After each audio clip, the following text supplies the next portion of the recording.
Hello दोस्तों, स्वागत है आपका मेरे यूट्यूब चैनल परीक्षा प्लान में। तो कैसे हैं आप लोग? आई होप अच्छे होंगे। तो जैसा कि आप लोगों को पता है कि ईवीएस के प्रीवियस ईयर के क्वेश्चन काफ़ी समय पहले मैं कंप्लीट पढ़ा चुकी हूं, और उसके बाद एक मैराथन क्लास भी आई थी जिसमें मैंने एक साथ सभी क्वेश्चन कंप्लीट करवा दिए थे। यदि आप लोगों ने वीडियो नहीं देखे हैं तो देख लीजिए। आज से मैं इंपॉर्टेंट क्वेश्चन की प्रैक्टिस करवाऊंगी। तो ये पहला वीडियो है और आज से आपको डेली वीडियो मिलेगा। इसके अलावा हिंदी के सभी प्रीवियस ईयर के क्वेश्चन मैंने कंप्लीट पढ़ा दिए हैं, जूनियर और प्राइमरी दोनों पेपर के जितने भी पेपर हुए हैं। प्ले लिस्ट बनी हुई है, वहां पर आपको सभी वीडियो एक साथ मिल जाएंगी। इसके अलावा सीडीपी के भी प्रीवियस ईयर के क्वेश्चन मैं पढ़ा रही हूँ। हिंदी के जो प्रीवियस ईयर के क्वेश्चन हैं उन्हें मैं कंप्लीट पढ़ा चुकी हूँ। तो अब मैंने जो आपके इंपॉर्टेंट टॉपिक हैं उनकी शुरुआत कर दी है, और एक टॉपिक में पढ़ा भी चुकी हूँ, वर्णमाला। उससे संबंधित प्रश्नों की प्रैक्टिस भी करवा चुकी हूँ, जिसमें मैंने टॉप 100 क्वेश्चन लिए हैं। तो आप लोग ये वीडियो जरूर देखिएगा। आज से आपको पर्यावरण के क्वेश्चन की वीडियो मिलेगी, प्रैक्टिस की वीडियो, जिसमें मैंने प्रीवियस ईयर के क्वेश्चन भी शामिल किए हैं और जो महत्वपूर्ण प्रश्न हैं वो भी शामिल किए हैं। तो चलिए वीडियो को शुरू करते हैं। वीडियो देखने के बाद यदि आपको अच्छा लगे, हेल्पफुल लगे, तो वीडियो को लाइक और शेयर कीजिएगा, और यदि आप चैनल पर नए हैं तो चैनल को सब्सक्राइब कर लीजिए। तो चलिए शुरू करते हैं। पहला प्रश्न दिया गया है, प्लेग है, जो प्लेग बीमारी है वह किससे फैलती है, ये पूछा गया है।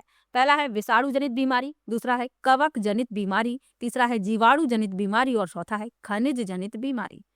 हिंदी और इंग्लिश दोनों में मैंने क्वेश्चन लिखे हुए हैं, ताकि जो हिंदी में पढ़ते हैं उनको भी कोई समस्या ना हो और जो इंग्लिश में पढ़ते हैं उनको भी कोई समस्या ना हो। तो प्लेग जो है एक जीवाणु जनित बीमारी है, तो इसमें आपका सी विकल्प उत्तर हो जाएगा। यह संक्रामक रोग है जो पास्ट्यूरेला पेस्टस नामक जीवाणु के कारण फैलता है। इससे मानव का फेफड़ा प्रभावित होता है और चूहा प्लेग रोग का वाहक होता है। तो ये भी याद रखिएगा। चलिए आगे बढ़ते हैं, अगले प्रश्न पर चलते हैं।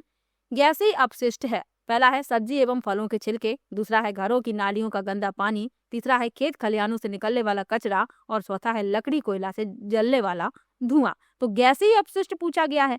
तो गैसीय अपशिष्ट वे पदार्थ होते हैं जो किसी अन्य पदार्थ के अपशिष्ट होते हैं तथा गैसीय रूप में होते हैं। इससे पर्यावरण में प्रदूषण फैलता है और मुख्यतः वायु प्रदूषण फैलता है। तो ये भी याद रखिए। तो इसमें जो गैसीय अपशिष्ट है वह है लकड़ी कोयला से जलने वाला धुआं। डी विकल्प इसमें आपका उत्तर होगा। चलिए आगे बढ़ते हैं। निम्नलिखित में से कौन से पौधे दूर दूर प्रसारित होंगे? पहला है बीजाणु द्वारा प्रकीर्णित पौधे, दूसरा है बीज द्वारा प्रकीर्णित पौधे, तीसरा है फल द्वारा प्रकीर्णित पौधे, और चौथा है कायिक जनन द्वारा वितरित। तो कौन से पौधे दूर दूर तक प्रसारित होते हैं? फल द्वारा प्रकीर्णित पौधे दूर दूर तक प्रसारित होते हैं। इसमें आपका सी विकल्प उत्तर हो जाएगा।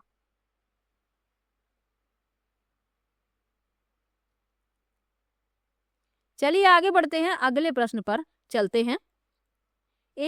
जब एक जीव लाभ लेता है बगैर दूसरे सहवासी जीव को प्रभावित किए तो यह कहलाता है। पहला है परजीवी, दूसरा है सहभोजी, तीसरा है मृतोपजीवी, और चौथा है सहजीवी। तो जब एक जीव लाभ लेता है बगैर दूसरे सहवासी जीव को प्रभावित किए हुए तो यह कहलाता है सहभोजी या सहभागिता। दोनों ही बातें याद रखिएगा। बी विकल्प इसमें आपका उत्तर हो जाएगा। इसमें क्या होता है, एक जंतु को तो इस संबंध से लाभ होता है लेकिन दूसरे जंतु को कोई हानि नहीं होती है। तो ये भी याद रखिएगा। चलिए आगे बढ़ते हैं, अगले प्रश्न पर चलते हैं। जब एक मोर सांप को खाता है, सांप कीड़ों को खाता है और कीड़े हरे पौधों को खाते हैं, तो मोर का पोषण तल है। पहला है प्राथमिक उपभोक्ता, दूसरा है अंतिम अपघटक, तीसरा है प्राथमिक अपघटक, और चौथा है खाद्य पिरामिड के शीर्ष पर। तो मोर खा रहा है सांप को, सांप खा रहा है कीड़े मकोड़ों को, और कीड़े खा रहे हैं हरे पौधों को। तो मोर का पोषण तल क्या है? खाद्य पिरामिड के शीर्ष पर है। डी विकल्प इसमें आपका उत्तर हो जाएगा, at the top of the food pyramid. चलिए आगे बढ़ते हैं, अगले प्रश्न पर चलते हैं। निम्न में से कौन सा कायांतरित सेल का उदाहरण है? पहला है बलुआ पत्थर, दूसरा है ग्रेनाइट, तीसरा है संगमरमर, और चौथा है चूना पत्थर। तो कायांतरित सेल का उदाहरण पूछा गया है। 3 प्रकार की सेलें होती हैं, आग्नेय, अवसादी और कायांतरित। तो ये भी साथ में याद रखिएगा। इसमें कायांतरित सेल का उदाहरण है संगमरमर। सी विकल्प इसमें आपका उत्तर हो जाएगा।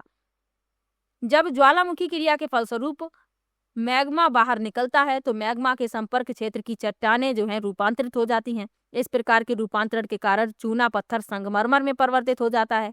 चूना पत्थर अवसादी तलछटी परतदार चट्टानों का उदाहरण है, लेकिन इसका ताप और दाब के कारण परिवर्तन हो जाता है, तो इसीलिए ये कायांतरित चट्टानें कही जाती हैं। सी विकल्प इसमें आपका उत्तर हो जाएगा। चलिए आगे बढ़ते हैं। ये चूना पत्थर का कायांतरित रूप है, ये भी याद रखिए, और चूना पत्थर अवसादी चट्टान का उदाहरण है, ये भी याद रखिए। अगला प्रश्न है, महासागरों में निम्न में से कौन सा लवण सर्वाधिक मात्रा में पाया जाता है? पहला है मैग्नीशियम सल्फेट, दूसरा है कैल्शियम सल्फेट, तीसरा है मैग्नीशियम क्लोराइड और चौथा है सोडियम क्लोराइड। तो महासागरों में जो लवण सर्वाधिक मात्रा में पाया जाता है वह होता है सोडियम क्लोराइड, यानी कि जो नमक होता है उसी को तो सोडियम क्लोराइड कहते हैं। डी विकल्प इसमें आपका उत्तर हो जाएगा। NaCl इसका केमिकल फॉर्मूला है, तो ये भी याद रखिए।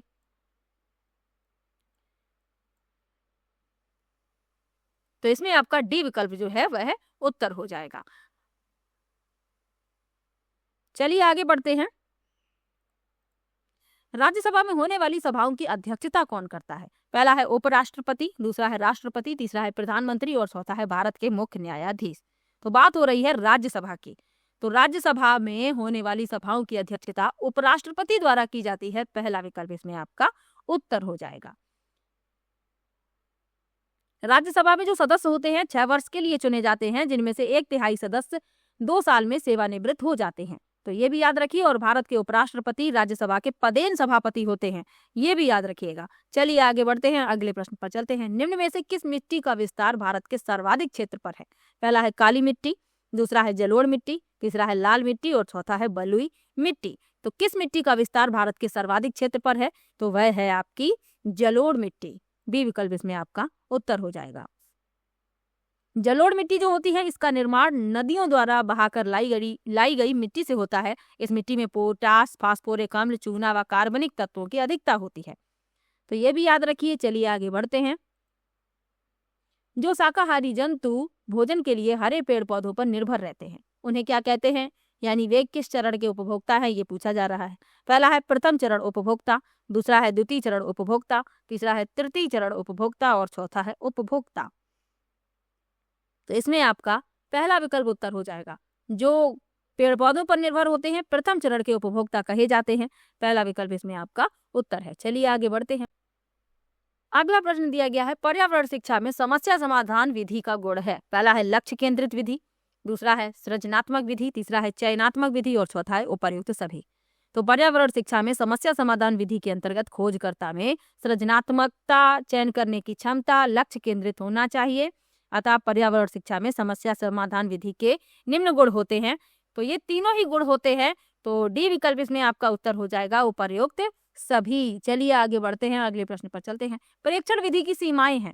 पहला है यह विधि मित व्ययी नहीं है, दूसरा है इस विधि में प्रेक्षण सूक्ष्मता से न करने पर प्राप्त परिणाम अधिक वैध एवं विश्वसनीय नहीं होते, तीसरा है इस विधि से व्यक्ति के आंतरिक व्यवहारों का अध्ययन संभव नहीं है और चौथा है उपर्युक्त सभी। तो प्रेक्षण विधि की सीमाएं पूछी गई हैं, तो इसमें जो डी विकल्प है, यह विधि जो है मितव्ययी नहीं है, ये भी सही है। इस विधि में प्रेक्षण सूक्ष्मता से न करने पर प्राप्त परिणाम अधिक वैध एवं विश्वसनीय नहीं होते, इस विधि से व्यक्ति के आंतरिक व्यवहारों का अध्ययन संभव नहीं है, तो उपर्युक्त सभी। डी विकल्प इसमें आपका उत्तर हो जाएगा। चलिए आगे बढ़ते हैं। इकोसिस्टम की सही परिभाषा क्या है? पहला है परस्पर क्रिया करने वाला जीव समुदाय, दूसरा है किसी स्थान का अजीवी घटक, तीसरा है पृथ्वी और वायुमंडल का क्षेत्र जहाँ जीव रहते हैं और चौथा है जीव समुदाय और उसके वातावरण का संतुलित तंत्र। तो इकोसिस्टम की सही परिभाषा पूछी गई है, तो जीव समुदाय और उसके वातावरण का संतुलित तंत्र।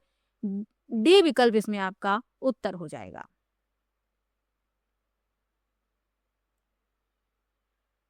चलिए आगे बढ़ते हैं। मानव विकास के क्रम में 2 पैरों पर चलने वाला सबसे बड़ा लाभ है। पहला है शरीर को अच्छी प्रकार आधार देना, दूसरा है शरीर का भार कम होना, तीसरा है हाथ स्वतंत्र रूप से मस्तिष्क की आज्ञा अनुसार कार्य कर सकते हैं और चौथा है अधिक तेज चाल। अच्छा प्रश्न है, इंपॉर्टेंट प्रश्न है। मानव विकास के क्रम में 2 पैरों पर चलने का सबसे बड़ा लाभ पूछा गया है, तो हाथ स्वतंत्र रूप से मस्तिष्क की आज्ञा अनुसार कार्य कर सकते हैं।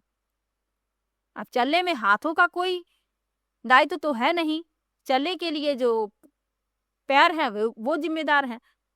तो दो पैरों पर चलने का सबसे बड़ा लाभ क्या है? हाथ स्वतंत्र रूप से मस्तिष्क की आज्ञा अनुसार कार्य कर सकते हैं। अब जो जानवर होते हैं, पशु होते हैं, ये चारों पैरों से चलते हैं और इंसान जो है दो पैरों से चलता है। तो इसका सबसे बड़ा लाभ क्या है कि हाथ स्वतंत्र रूप से मस्तिष्क की आज्ञा अनुसार कार्य कर सकते हैं। चलिए आगे बढ़ते हैं। भूकंप की तीव्रता नापने के यंत्र को कहते हैं। पहला है फिजियोग्राफ, दूसरा है सीस्मोग्राफ, तीसरा है कार्डियोग्राफ और चौथा है बैरोग्राफ। तो भूकंप की तीव्रता मापने के लिए सिस्मोग्राफ नामक यंत्र का प्रयोग किया जाता है। इस यंत्र में रिएक्टर पैमाने का प्रयोग किया जाता है, जिसमें 0 से 9 अंक तक चिन्हित होते हैं तथा प्रत्येक बढ़ता हुआ अंक भूकंप की बढ़ती हुई तीव्रता को प्रदर्शित करता है। तो इसमें आपका बी विकल्प सही हो जाएगा, सिस्मोग्राफ। चलिए आगे बढ़ते हैं, अगले प्रश्न पर चलते हैं। सूर्य से निकटतम ग्रह कौन सा है? पहला है मंगल, दूसरा बृहस्पति, तीसरा शुक्र और चौथा बुध है। तो आपको ग्रहों का क्रम याद रखना है। सौरमंडल में 8 ग्रह हैं। सूर्य के सबसे निकट है बुध, बुध के बाद है शुक्र, शुक्र के बाद है पृथ्वी, पृथ्वी के बाद है मंगल, मंगल के बाद है बृहस्पति, फिर है शनि, फिर अरुण, फिर वरुण। अब सबसे नजदीक पूछा गया है तो बुध सबसे नजदीक है और ये सूर्य की परिक्रमा सबसे पहले पूरी कर लेता है, सबसे कम समय में। डी विकल्प इसमें आपका उत्तर हो जाएगा। इसके अलावा आपसे पूछ लिया जाए कि ऐसे कौन से ग्रह हैं जिनके कोई भी उपग्रह नहीं है, तो बुध और शुक्र ऐसे दो ग्रह हैं जिनके पास कोई भी उपग्रह नहीं है। चंद्रमा पृथ्वी का एकमात्र उपग्रह है। चंद्रमा जो है पृथ्वी का एकमात्र उपग्रह है और पृथ्वी को ब्लू प्लेनेट यानी कि नीला ग्रह कहा जाता है। और क्या आपको याद रखना है? और आपको याद रखना है कि जो शुक्र है ये पृथ्वी की जुड़वा बहन, सांझ का तारा, भोर का तारा, इसको ही कहा जाता है शुक्र को। तो ये भी साथ में याद रखिएगा। लाल ग्रह मंगल को कहा जाता है, सबसे बड़ा ग्रह बृहस्पति है। तो ये बातें साथ में आपको याद रखनी है। चलिए आगे बढ़ते हैं। गिर राष्ट्रीय पार्क किस राज्य में स्थित है? पहला है राजस्थान में, दूसरा गुजरात में, तीसरा मध्य प्रदेश में और चौथा महाराष्ट्र में। तो गिर राष्ट्रीय उद्यान गुजरात राज्य के काठियावाड़ जिले में स्थित है। इसकी स्थापना 1965 में की गई थी। तो ये आप याद रखिएगा, बी विकल्प इसमें आपका उत्तर है, गुजरात। चलिए आगे बढ़ते हैं। निरीक्षण विधि की विशेषता नहीं है। पहला है यह एक मनोवैज्ञानिक विधि है, दूसरा है यह प्रत्यक्ष अनुभवों पर आधारित है, तीसरा है यह एक बाल केंद्रित विधि है जिसमें शिक्षक एक प्रशासक के रूप में होता है और चौथा है यह विधि विभिन्न सर्वेक्षणों द्वारा अपनाई जाती है।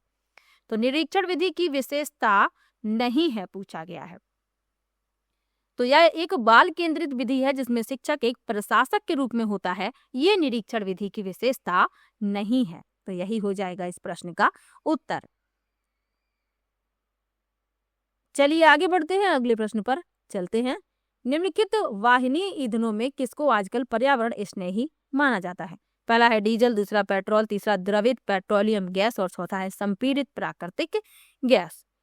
तो जिसे पर्यावरण स्नेही यानी जो पर्यावरण को नुकसान नहीं पहुंचाती है वह होती है संपीड़ित प्राकृतिक गैस यानी कंप्रेस्ड नेचुरल गैस, शॉर्ट में जिसे सीएनजी कहा जाता है। डी विकल्प इसमें आपका उत्तर हो जाएगा। चलिए आगे बढ़ते हैं, अगले प्रश्न पर चलते हैं।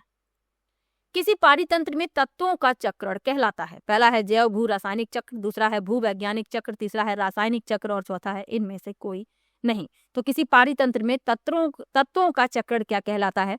ये कहलाता है जैव भू रासायनिक चक्र। पहला विकल्प इसमें आपका उत्तर हो जाएगा। चलिए आगे बढ़ते हैं। अगला प्रश्न है चिपको आंदोलन के प्रणेता हैं। पहला है हेमवती नंदन बहुगुणा, दूसरा है सुंदरलाल बहुगुणा, तीसरा विकल्प है मदर टेरेसा और चौथा है महात्मा गांधी। तो चिपको आंदोलन के प्रणेता सुंदरलाल बहुगुणा है। बी विकल्प इसमें आपका उत्तर हो जाएगा।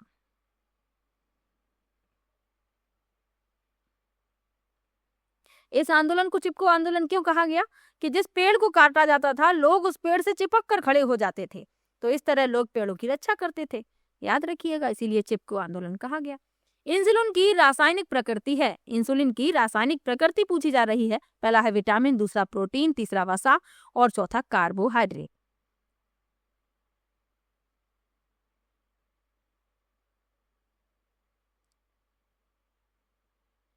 तो इंसुलिन की रासायनिक प्रकृति क्या है? प्रोटीन। बी विकल्प इसमें आपका उत्तर हो जाएगा। चलिए आगे बढ़ते हैं।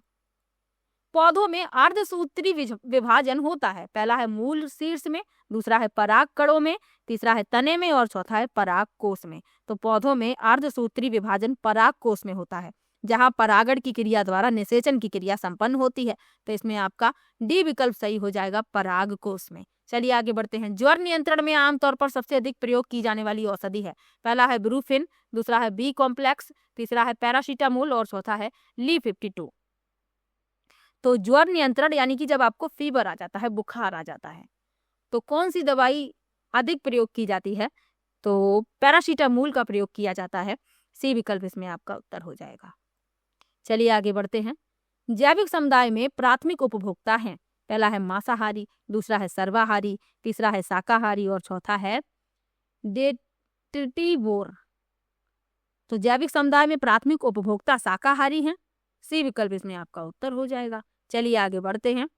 दही निर्माण हेतु कौन सूक्ष्मजीवी उत्तरदायी है? पहला है एस्परजिलस, दूसरा है स्ट्रेप्टोकोकस, तीसरा है रेट्रोवायरस और चौथा है लैक्टोबैसिलस। तो दही निर्माण में जो सूक्ष्म जीव उत्तरदायी है वह है लैक्टोबैसिलस। डी विकल्प उत्तर हो जाएगा। चलिए आगे बढ़ते हैं, अगले प्रश्न पर चलते हैं। मानव रुधिर वर्ग की खोज सर्वप्रथम किस वैज्ञानिक ने की?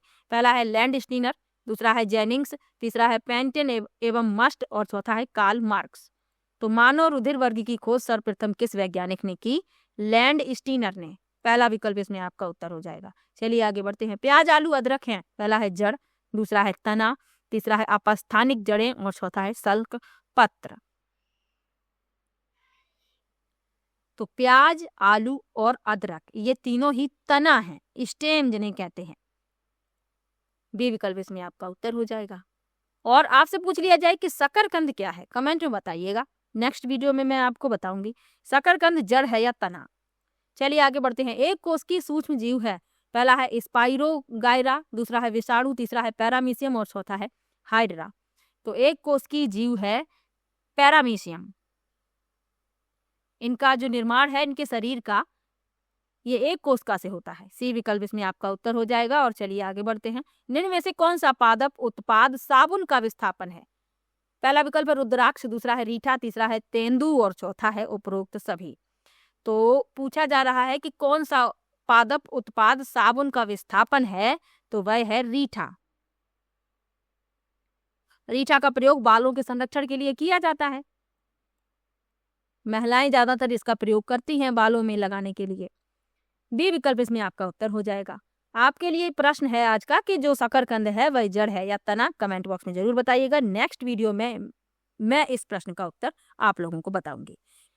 वीडियो कैसा लगा कमेंट में जरूर बताइएगा। और किसी भी प्रश्न में आपको डाउट हो आप कमेंट बॉक्स में जरूर लिखिए। मिलते हैं नेक्स्ट वीडियो में। और हिंदी वाली वीडियो यदि नहीं देख रहे हैं तो देख लीजिए, प्लेलिस्ट बनी हुई है, वहां पर आपको सभी वीडियो एक साथ मिल जाएंगे। चलिए मिलते हैं नेक्स्ट वीडियो में, तब तक के लिए बाय बाय।